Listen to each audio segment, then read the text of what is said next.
राजस्थान में पंचायत राज चुनाव को लेकर सियासी हलचल लगातार बढ़ती जा रही है। हाई कोर्ट ने राज्य सरकार को साफ निर्देश दिया है कि पंचायत चुनाव 15 अप्रैल तक कराया जाए।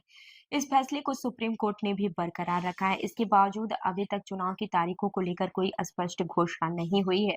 यही वजह है कि विपक्ष सरकार पर लगातार हमला बोल रहा है। बता दें कि राजस्थान कांग्रेस के प्रदेश अध्यक्ष गोविंद सिंह डोटासरा ने सरकार पर आरोप लगाते हुए कहा कि बीजेपी की चुनाव कराने की कोई मंशा नहीं है। उनका कहना है कि बीजेपी को पंचायत चुनाव में भारी हार का डर सता रहा है, इसीलिए सरकार लगातार चुनाव टालने की कोशिश कर रही है। डोटासरा ने यह भी कहा कि जब तक सरकार एससी और ओबीसी आरक्षण का डेटा राज्य निर्वाचन आयोग को नहीं देगी, तब तक आयोग चुनाव प्रक्रिया आगे नहीं बढ़ा सकता। इस पूरे मामले में राज्य निर्वाचन आयोग ने भी सरकार को पत्र लिखकर अपनी स्थिति स्पष्ट कर दी है।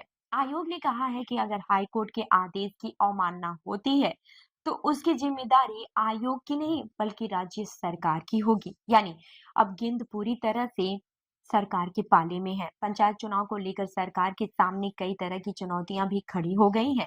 एक तरफ विपक्ष लगातार दबाव बना रहा है, तो दूसरी तरफ अदालत की सख्ती भी सरकार के लिए परेशानी बन सकती है।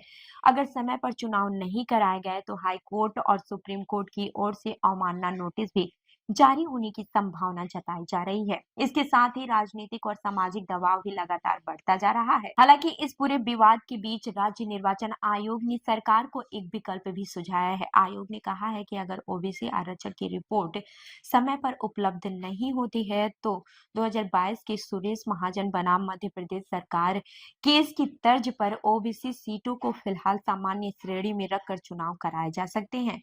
राजनीतिक जानकारों का मानना है कि अगर सरकार जल्द ही ओबीसी आयोग की रिपोर्ट लेकर निर्वाचन आयोग को सौंप देती है, तो चुनाव की तारीखों का ऐलान किया जा सकता है। वहीं ये भी संभावना जताई जा रही है कि सरकार 15 अप्रैल से पहले अदालत में याचिका दाखिल कर समय बढ़ाने की भी मांग कर सकती है। ऐसे में सबसे बड़ा सवाल यही है कि क्या राजस्थान में पंचायत चुनाव तय समय पर होंगे, या फिर ये मामला एक बार फिर से अदालत और राजनीति के बीच उलझ कर रह जाएगा।